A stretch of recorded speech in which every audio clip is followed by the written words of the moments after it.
Hey everyone, welcome back to my office. Today we'll be talking about our lead times, talk about the philosophy and our approach to how we handle production as we scale up.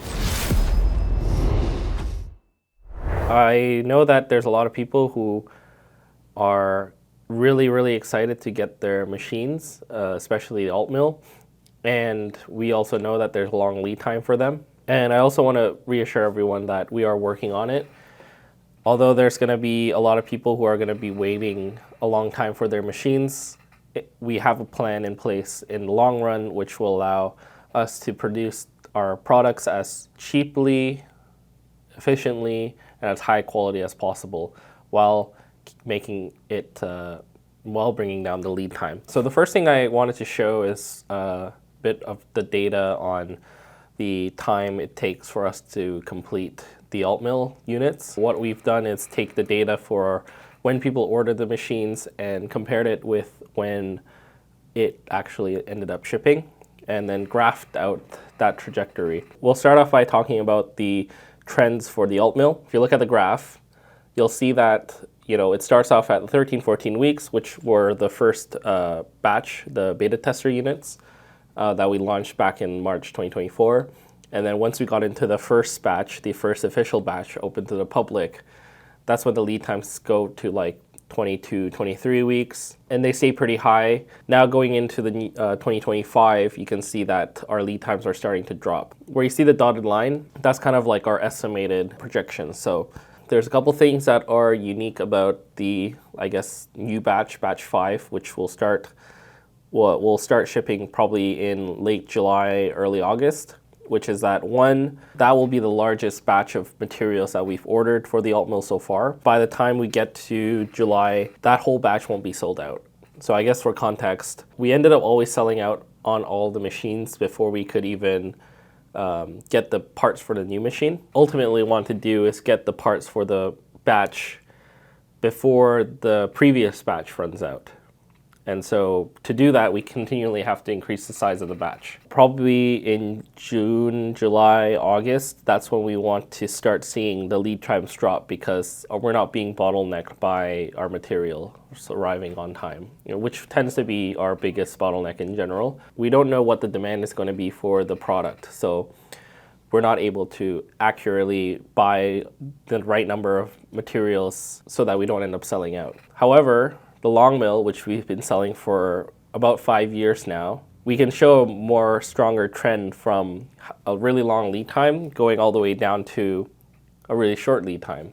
So if you look at the new graph here, which shows the average lead time by order month from when we launched our first machine all the way till today, we see some spikes where it could be 16 weeks or 13 weeks for machines to ship. Over the course of a year, you see the lead times drop, so you can see that long lead times don't stay forever.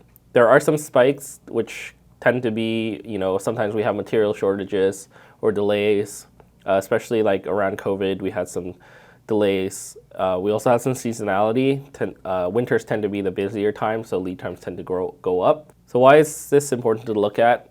First of all, lead times are long for products when they first get launched. So you can see both on the altmill side and the longmill side, there's pretty big spikes. The other thing is that when we announce the machine and start taking pre-orders, machines aren't ready to ship right away. A lot of times demand ends up being higher than what we expect. And so our initial batch sizes tend to be smaller than what we could have had.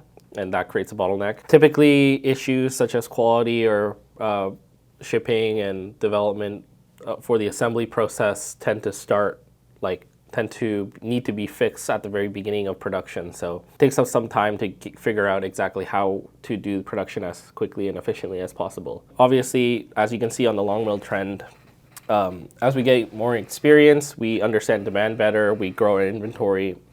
That's when we start to see the lead times drop. A concept that I want to bring up is the cost, quality, speed triangle. In terms of having cost, quality, and speed, you can have two.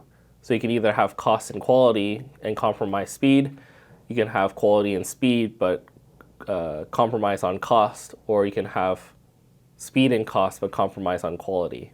When it comes to us, we've always chosen cost and quality. We want to make the machines as affordable as possible, but also make them as high quality as possible. Take less emphasis on the speed part, as you can probably tell by the long lead times to begin with. However, in the long run, we can have all three, and we'll kind of go into this more as the video progresses. In the first graph, this is for the long mill.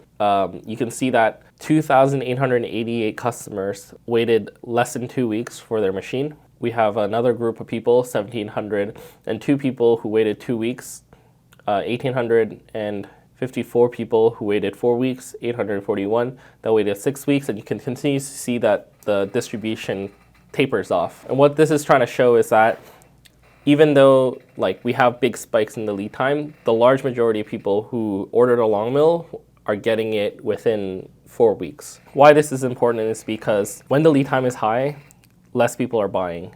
And so when we get, I guess, in the swing of things and we can ship really quickly and we're really efficient, more people are also going to buy. The impact of the long lead times is lower for the majority of people because the majority of people are placing their orders once we have established our processes and we can get the lead time shorter. Although right now we have a lot of people waiting a long time for their machines, what we expect is that in the grand scheme of things, the majority of people are actually going to wait a lot less time than, I guess, the person who's perhaps reading this video at this moment. There's a couple of other factors at play. One is that first, it tends to be a big spike at the first product launch. The demand after that tends to slow down quite a lot because one, at the start of a product launch, a lot of people don't know about the product to begin with, and some customers might be waiting on more information and reviews to make a purchasing decision.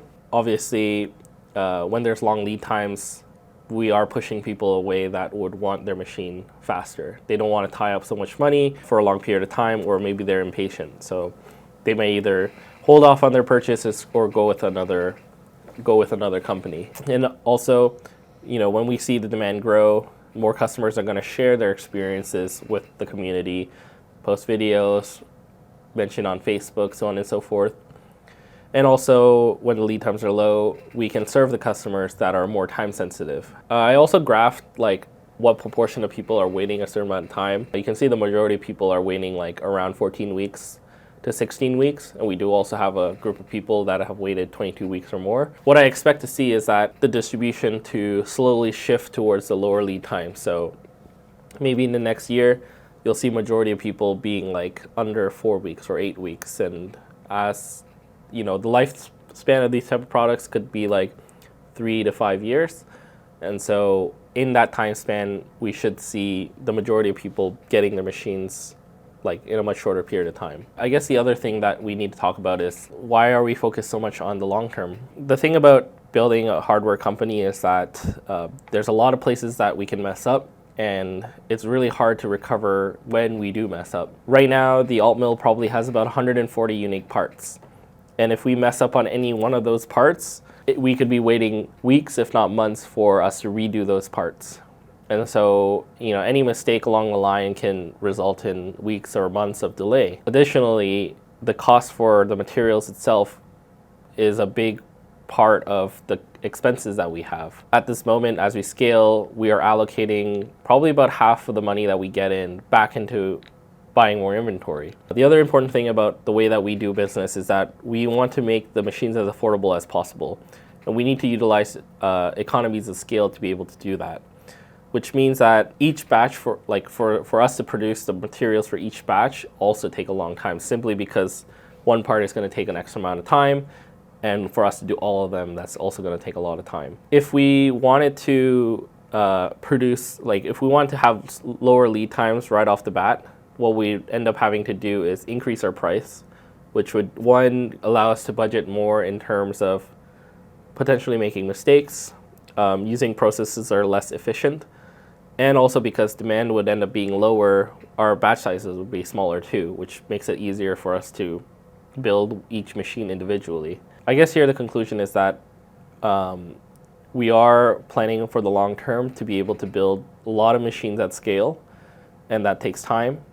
We also want to make them as cheaply as possible so that customers like you can enjoy the lower price. I think a lot of us can acknowledge that the machines that we provide are really, really good value and really high in performance, and we continue to have a good reputation for quality and customer service. Although a lot of our customers are going to be waiting a long time for our first initial batches, we expect in the long term for us to be able to really get those lead times down. That being said, perhaps you as a customer may be willing to share your opinions about how you feel like would best serve our community. Would it be better for us to raise prices in the short term, implement dynamic pricing? We're all open to changing the way that we do things, because ultimately our goal is to serve the Sienci community. So if you have any feedback, feel free to let us know. Otherwise, if you want to read more long-form explanation about all the topics we discussed and review the graphs and everything, feel free to check out a blog. Otherwise, thanks for watching.